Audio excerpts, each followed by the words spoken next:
le Bikram Yoga. Bonjour à toutes et à tous, j'espère que vous allez bien. Je suis heureuse de vous retrouver dans cette nouvelle émission dédiée aux femmes. Si tu n'es pas abonné à la chaîne, je te laisse le faire pour ne rien manquer. Aujourd'hui, j'interviewe Juliette, qui est la fondatrice du studio de Bikram Yoga à Marseille, qui s'appelle Hot Yoga Studio et qui se situe au 47 boulevard Paul Pétral dans le 6e.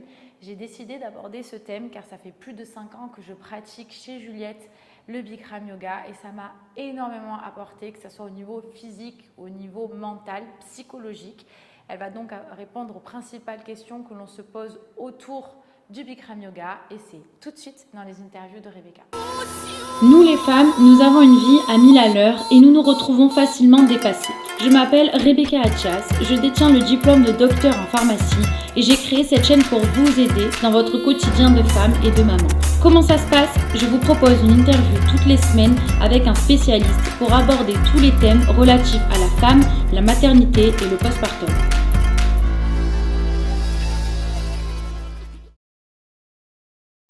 Bonjour Juliette. Bonjour Rebecca. Merci beaucoup d'avoir accepté de participer à cette émission. Je vais te laisser te présenter et ensuite on pourra commencer l'interview. Ça marche. Donc bonjour, moi je suis Juliette, je suis la directrice du Bikram Yoga Studio, aussi appelé Hot Yoga Studio. Donc c'est un studio de yoga chaud que j'ai monté il y a plus de 10 ans. Et on est situé en fait dans le 6e, boulevard Paul Pétral, en face du Café de la Banque. Et on propose plus de 20 cours par semaine et on est vraiment spécialisé en fait dans le yoga chaud qui est vraiment particulier. Et nous sommes le seul studio dans les Bouches-du-Rhône en fait aujourd'hui. Et c'est une super aventure qu'on a montée il y a 10 ans. On a commencé avec 2-3 profs et on est 15 profs aujourd'hui. Et j'espère qu'on va repartir sur les 10 belles prochaines années sur cette aventure, continuer à faire découvrir le yoga chaud marseillais. Merci. Et pour être inscrite depuis un peu plus de 5 ans maintenant, je suis toujours autant ravie de venir. D'ailleurs, aujourd'hui, on va parler donc du Bikram Yoga. Qu'est-ce que le Bikram Yoga, s'il te plaît, Juliette? Alors, le Bikram, c'est vraiment ce qu'on appelle original Hot Yoga. En fait, le Bikram, c'est une série de 26 postures, clairement de Hatha Yoga. 26 postures qui sont dans une salle chauffée à 40 degrés. 26 postures, il y a 2 exercices de respiration dans cette série et la série dure exactement 90 minutes. Le Bikram Yoga, c'est un yoga, cette série en fait, que tu pratiques à Marseille, à Paris, à Los Angeles ou à San Francisco, enfin peu importe dans le monde, ce sera toujours la même série, toujours dans le même sens et c'est vraiment une marque quelque part qui est déposée, comme le yoga Ashtanga qui est toujours comme ça. Il n'y a pas beaucoup de yoga comme ça où on n'est pas libre de l'enchaînement en fait. Cet enchaînement, il est fait comme ça parce que dans cette série, rien n'a été fait par hasard. Et typiquement, la salle à 40 degrés, c'est quelque chose de très particulier. En fait, les 40 degrés amènent à une flexibilité du corps que nous, en tant qu'être humain, qu'on n'aura pas en fait à température ambiante, sauf en ce moment parce qu'il fait effectivement très chaud. Donc, on va plus loin en fait dans la souplesse. On peut aller plus loin pour le travail justement des articulations, pour aller chercher sa souplesse. Et ce qui est intéressant en fait dans le Bikram, c'est que grâce à la chaleur, on arrive à travailler le cardio. C'est-à-dire qu'effectivement, à un moment donné dans la classe, on a vraiment le cœur qui s'emballe, comme si on est en train de faire un marathon. Le premier cours est sur c'est vraiment physique en fait, sauf qu'on est fixe, on n'est pas du tout en train de faire de la course à pied, on est fixe, mais on a le cœur qui s'emballe. Et du coup, ce yoga, ce qui est intéressant, c'est qu'au-delà de la souplesse, de la force, de tout ce qu'on travaille, on travaille aussi le cardio. Et ça, c'est assez rare en fait dans le yoga. Et moi, ce que je trouve intéressant dans le Bikram Yoga, c'est qu'on récupère beaucoup de gens justement blessés, des coureurs qui se sont fait des bobos. Et en fait, ils arrivent à retrouver une sensation d'endorphine en fait au Bikram parce que justement, il y a toute cette partie cardio qui existe dans cette série. Et grâce aussi aux 40 degrés, donc on travaille effectivement sur la sudation. La sudation, ça amène les toxines. on perd beaucoup d'eau, donc c'est bon pour la rétention d'eau, surtout en ce moment avec les chaleurs, du coup ça permet de drainer davantage. Et dans la transpiration, il y a ce qu'on appelle le stress émotionnel. Donc c'est vrai que c'est un gros condensé, les 40 degrés c'est particulier. On est très peu de studios en France parce qu'il y a un gros investissement aussi. Il faut pouvoir proposer 40 degrés quand on est en plein Mistral, en plein mois de décembre, en plein mois de janvier. Donc dans ce studio, en fait, chaque détail est pensé. Pareil, comme la série, rien n'est laissé par hasard. C'est-à-dire que tout est isolé. Isolé. On a un gros système de chauffage qui peut assurer le travail de chauffage. Voilà. Merci. Et donc, d'où vient cette pratique et depuis quand elle est exploitée? Alors, d'où vient cette pratique? Donc, le gourou, parce qu'on parle toujours de gourou dans le milieu du yoga, il s'appelle Bikram Choudhury. Donc, il n'a pas du tout d'ego. Il a appelé son yoga avec son nom de famille. C'est l'un des rares gourous à être encore vivant aujourd'hui. Il est toujours vivant, il est en Thaïlande en ce moment. Donc ça vient de lui. Lui, il est indien. Il était à Calcutta dans les années, je ne sais plus quel âge il a 75 ans. Et il s'avère qu'à 20 ans, c'est un champion de bodybuilding. Il fait des compètes de bodybuilding, là, comme ça, voilà, dans les années 60.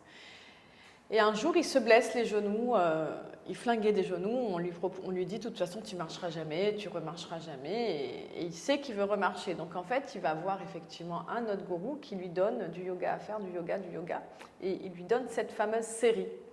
Et grâce à cette série, un jour il se relève et il fait du yoga, et ce fameux gourou lui dit maintenant, tu sais, il faut que tu ailles dans le monde entier, tu dois être le porte-parole du yoga.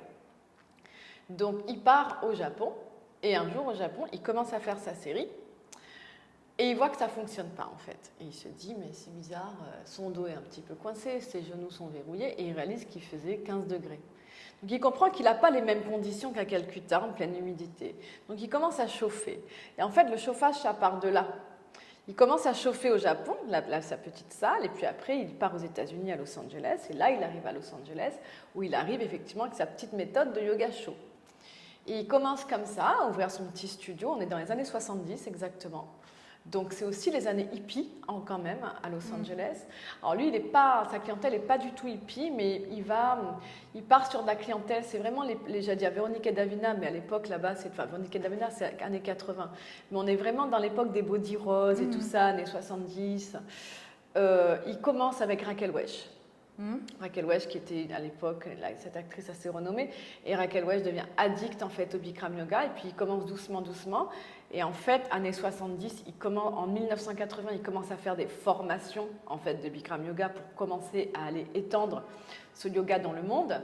Et typiquement moi j'ai fait la formation en 2010, et pour dire clairement on était 450 personnes du monde entier dans cette formation. Après, chacun rentre chez soi. Donc, moi, j'ai ouvert un studio à Marseille. Il y a ceux qui ont ouvert des studios à Singapour. Voilà. Donc, Bikram Yoga, c'est quand même plus de 1200 studios dans le monde entier. Et on fait tous la même chose. Voilà.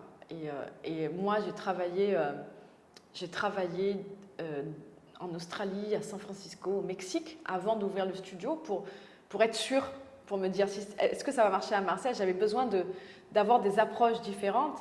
Et en fait, il n'y a pas d'approche différente avec le Bikram Yoga. Il n'y en a pas. C'est-à-dire que partout, c'est pareil. Il faut qu'on fournisse exactement la même chose à l'élève, de la chaleur, et une classe qui est rondement menée, qui est exactement telle qu'on nous demande de la teacher, en fait. Voilà, le Bikram Yoga, c'est ça. C'est une méthode qui fonctionne dans le monde entier, avec un public, le même public aussi, quelque part, parce que les élèves qu'on a là, ce sont presque les mêmes qui sont en Australie. Voilà. C'est ça qui est bien, c'est que selon où on est, on peut pratiquer le Bikram. Oui. Ça, c'est vachement bien. C'est assez rigolo. Moi, j'ai des élèves à Marseille, des New-Yorkais ou même des Australiens, quand ils voyagent, ils viennent à Marseille parce qu'il y a un Bikram. Et il y a une addiction en fait au Bikram, et on peut faire ses vacances en fonction des clubs de Bikram Yoga. C'est rigolo, oui. Alors, donc, quels sont les bienfaits du Bikram? Tu en as un petit peu parlé au début, mais là, si on peut le rapporter. Alors, oui, tout à fait. Au niveau des bienfaits, bon, il y a clairement un bienfait sur le stress, en fait. Ce qui se passe quand on arrive au Bikram, on ne va pas se mentir, la classe, c'est quand même... c'est très surprenant, hein. Il fait 40 degrés, Ah oui. on a un prof qui parle tout le temps, il y a beaucoup d'infos et en fait le premier bénéfice c'est qu'on coupe le mental, donc plus de stress. Donc, pendant 1h30, le seul stress que vous pouvez avoir c'est qu'il fait chaud en fait. Oui, mais c'est ça. Moi, le premier voilà. cours que j'ai vu, je me suis Ça. dit, mais je suis tombée chez les fous. Ouais, c'est Je vrai. me suis dit, mais qu'est-ce qui sait pourquoi je suis Oui. ici? Et en fait, bon, ça fait plus de 5 ans et Oui, ça m'a... c'est un peu une beaucoup, chambre de beaucoup torture, apporté. sauf que quand tu penses qu'à la chaleur, c'est-à-dire C'est ça. qu'effectivement, ton premier cours, tu te dis mais j'ai chaud, j'ai chaud, j'ai chaud, j'ai chaud. Alors, quand on se dit j'ai chaud pendant 1h30, la réalité, c'est que tu n'as pensé à rien d'autre. C'est ça. Et c'est pour ça que ça marche. C'est-à-dire qu'on croit qu'on est chez les fous, sauf que quand on sort, on se dit ah mais c'est génial. C'est juste parce que tout d'un coup, pendant 1h30, on a coupé le mental. Et c'est pour ça que et donc ça, c'est le bénéfice 1, c'est le stress. Le bénéfice 2, effectivement, c'est qu'on vient, il y a la chaleur associée aux postures, hein, bien évidemment. On travaille quand même pendant 1h30, hein, on va renforcer tous les muscles, les articulations. Donc, il y a effectivement du renforcement musculaire, renforcement articulaire. C'est très bon. Moi, j'ai beaucoup d'élèves qui ont des hernies discales parce qu'on est vraiment, au niveau du dos, on travaille vraiment en douceur. Et il y a vraiment du gros renfort de dos en Bikram. Il y a un effet qui se coule à tout ça, c'est la perte de poids, clairement. Quand on est régulier, à raison de 2 séances par semaine, voire 3, il y a clairement une perte de poids en fait. Ça fit quoi. C'est-à-dire qu'on apprend aussi au niveau de la posture, hein, la posture change en fait. J'arrive, je récupère des gens comme ça et puis 6 mois après, ils sont droits, ça ouvre au niveau du cœur, au niveau du dos. Ensuite, oui, au niveau bénéfices, il y a les plein problèmes de circulatoires. bénéfices. Les problèmes circulatoires, oui, surtout les problèmes de rétention d'eau en fait. Et voilà, oui, c'est bon pour le système sanguin. Système immunitaire, bien évidemment. Voilà. Est-ce qu'il y a des contre-indications à la pratique du yoga? Il y en a. Il y en Du a pas beaucoup, Bikram. oui. Il n'y en a pas beaucoup, mais il y en a. Typiquement, pour les personnes qui ont des varices, des problèmes de varices, dès que c'est gros et tout ça, le chaud, c'est pas bon pour eux. C'est-à-dire que quand ils sortent, effectivement, c'est pas génial. L'autre contre-indication, c'est qu'on fait du cardio. Et il y a des gens qui ne sont pas aptes à faire un exercice cardio. Donc, ceux qui ont des problèmes de cœur, par exemple, on leur dit le cardio, c'est pas bon, il ne faut pas le faire. Ceux qui ont des AVC, ça dépend de l'AVC, mais si le neuro dit voilà, pas de chaud, pas de cardio, c'est non. Donc, chaque élève qui arrive au studio, on demande toujours. Là, tu fais remplir un. On fait remplir une fiche pour la responsabilité, mais on demande. Voilà, on demande. Après, c'est les seules contre-indications. Après, moi, ce que je trouve intéressant dans le Bikram yoga, contrairement après au studio, on a aussi du hot yoga. Enfin, on fait du vinyasa, on fait d'autres yoga également aujourd'hui. Le Bikram, enfin, moi, j'ai des élèves, j'ai dû voir 12 000 élèves en 10 ans. Au vinyasa, si tu as un handicap, imagine que tu es estropié, il te manque un bras. Tu ne peux pas faire de vinyasa, c'est pas possible.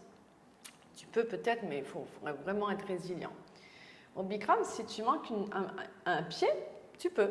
Nous, on a eu l'année dernière une élève qui est venue pendant 1 an avec sa prothèse de jambe qu'elle a enlevée en classe. Et je peux vous dire quand tu enseignes et que tu as quelqu'un qui enlève sa prothèse et qui ne lâche pas l'affaire, qui est encore en train de travailler, et que tu as les autres à côté qui sont tous en train de souffrir, mais qui voient cette personne, c'est magnifique, quoi. C'est possible. Et moi, juste pour ça, j'arrêterai jamais d'enseigner le Bikram parce que ça, c'est possible. Et on donne effectivement la possibilité à cette personne d'arriver et d'être réellement comme elle est. Et ça, c'est magique, je trouve. Oui, je suis d'accord. Et du coup, les femmes enceintes peuvent pratiquer est-ce qu'il y a des contre-indications et jusqu'à quand? Les femmes enceintes, ça, c'est un vrai sujet. Les femmes enceintes, je donne l'autorisation à une condition, en fait. Celle qui tombe enceinte et qui pratique chez moi depuis 1 an, elle fait du Bikram, je vais te dire 2 fois ou 3 fois par semaine, elle est régulière. Elle tombe enceinte, elle a le choix. Je lui dis soit tu t'arrêtes si tu ne le sens pas, parce qu'il faut vouloir s'enfermer à 40 degrés, soit tu continues. Globalement, ce qu'on conseille à la femme enceinte, entre 0 et 3 mois, de faire une petite pause, de faire un petit break, de respirer, d'être calme. Parce qu'il se passe beaucoup de choses dans la grossesse entre 0 et 3 mois. Et à partir de 3 mois, moi je préconise clairement à cette personne de venir. Et après, on l'accompagne, c'est-à-dire qu'on a ce qu'on appelle une série pour les femmes enceintes. En fait, c'est surtout quand on est au sol, effectivement, elle ne peut pas se mettre à plat ventre. Donc, on a une série. Et des femmes enceintes, on en suit 5-6 par an. Moi-même, étant enceinte, je n'ai jamais arrêté de pratiquer. Et ça les aide, en fait, à être dans leur corps, à bien vivre leur grossesse, en fait. Par contre, moi, j'ai beaucoup d'appels de femmes qui tombent enceintes, qui ne sont jamais venues au studio et qui veulent commencer le Bikram. Et ça, c'est no way. Ça, je refuse catégoriquement parce qu'on prend trop de risques. Et il y a un truc à savoir, c'est que quand on est enceinte, il faut que le corps puisse produire assez d'oxygène pour le bébé et pour soi. Et c'est pour ça que la condition, c'est que la personne soit habituée à faire du Bikram pour qu'elle puisse rester au Bikram. Ok, bah écoute, merci. Est-ce que tu peux donner rapidement, parce que bon, il y a 26 postures, mais la symbolique des postures. Alors, on va peut-être pas faire les 26. Ouais, on va peut-être pas faire les 26, mais les plus importantes. Globalement, en fait, oui, il y a 26 postures, il y a 13 postures debout et 13 postures au sol. Typiquement, la première posture, il y a un exercice de respiration. Alors, pourquoi un exercice de respiration? C'est toujours pour ancrer. C'est pour, si tu veux, le pranayama, quand on a 30 élèves ou 10 élèves, peu importe, à partir du moment où vous mettez les pieds sur votre tapis et qu'on commence le cours, il faut que vous vous déconnectez du mental. Et du coup, on passe par un exercice de respiration qui te met dans la présence d'être là et pas en train de faire tes courses dans ta tête. Toujours pareil, parce que tout ça, on le voit aussi.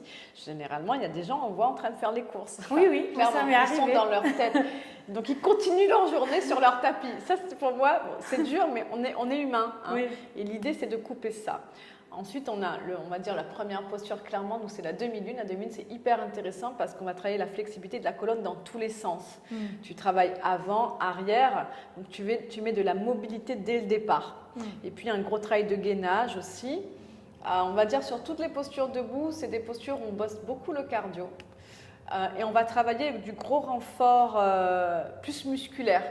On va travailler les jambes beaucoup. On travaille les articulations des chevilles, des genoux. Et après, moi je dirais que la partie, étonnamment, les gens ils ont tendance à tout mettre, toute leur énergie sur la partie debout parce que c'est cardio, et ils donnent tout. Et après au sol, il ne se passe plus rien. Alors qu'il faudrait faire le contraire. Donc, quand on passe au sol, c'est là qu'on travaille sur la partie thérapeutique. C'est là qu'on va bosser sur le dos. Quand on passe au sol, on fait clairement 4 postures essentiellement sur le dos. Et c'est vraiment du renfort. On va renforcer le bas du dos, on renforce le milieu, le haut, on renforce les trapèzes. Et le dos aujourd'hui, c'est ce qui ça te porte. Quand on se réveille le matin, on ne se rend pas compte. Mais le dos, on dit, dans le yoga, on le dit tout le temps.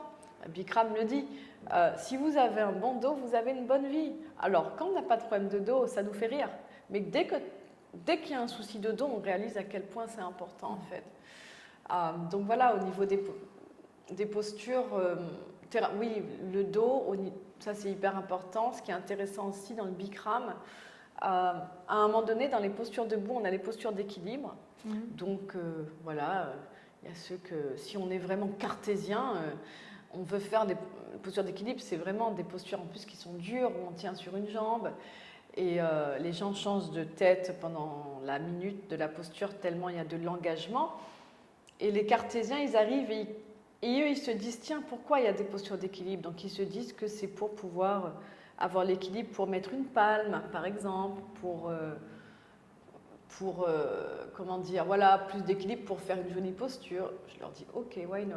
Mais la réalité, c'est que ces postures d'équilibre, c'est pour que on est dans le yoga, donc on est quand même dans la conscience.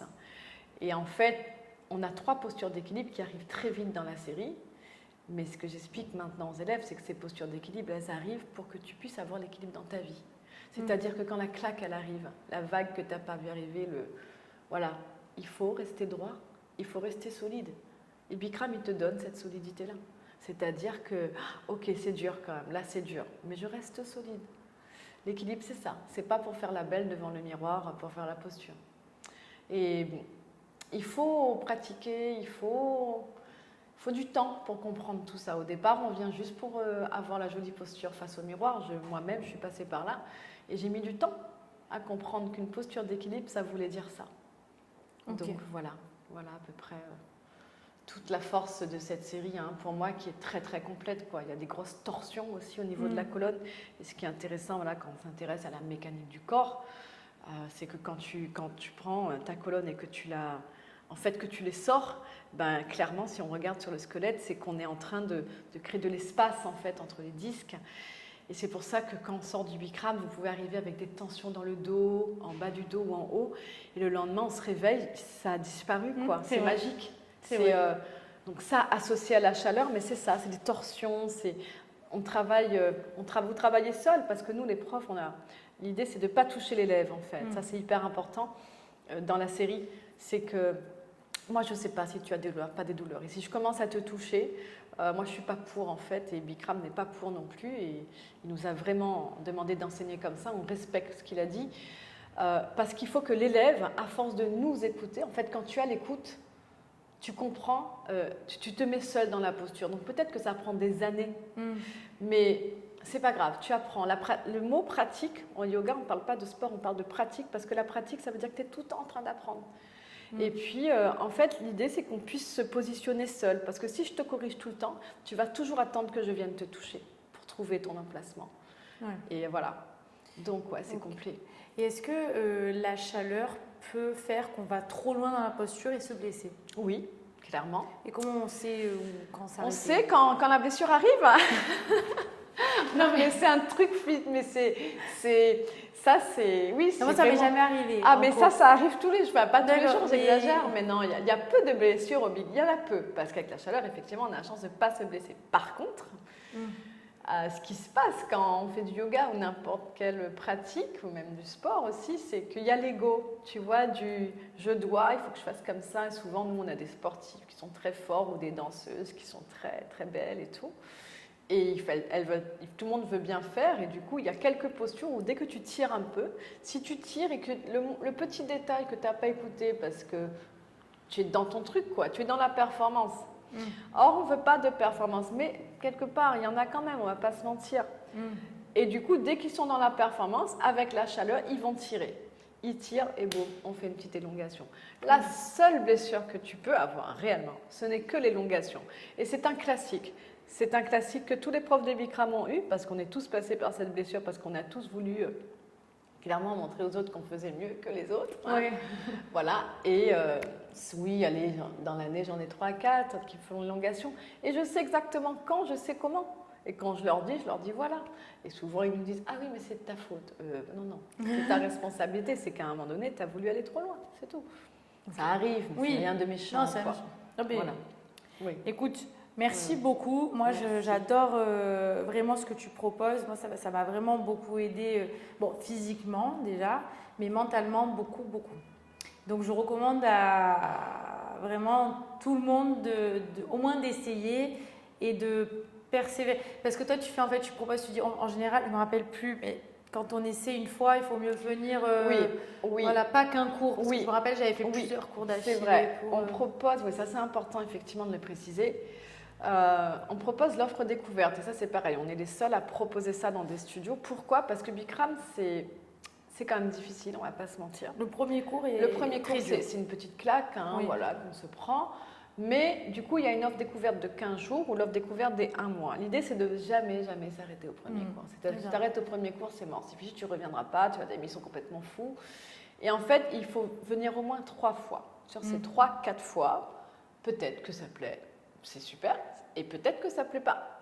Ça arrive aussi. Hein. Ça ne peut pas plaire à tout le monde, mais globalement, il faut persévérer. Je pense que c'est un peu comme tout. Et moi, ce que je trouve vraiment intéressant dans le Bikram, c'est que ça fait 10 ans, à chaque fois que les nouveaux élèves arrivent, c'est « j'ai peur, je suis nouvelle, j'ai peur, je suis nouveau, j'ai peur ». Ok, on sait faire. Et ensuite, on a des sportifs et des non-sportifs. On a vraiment des femmes qui ne sont pas du tout sportives qui me disent « moi, le seul truc que j'aime, c'est ça ». C'est génial.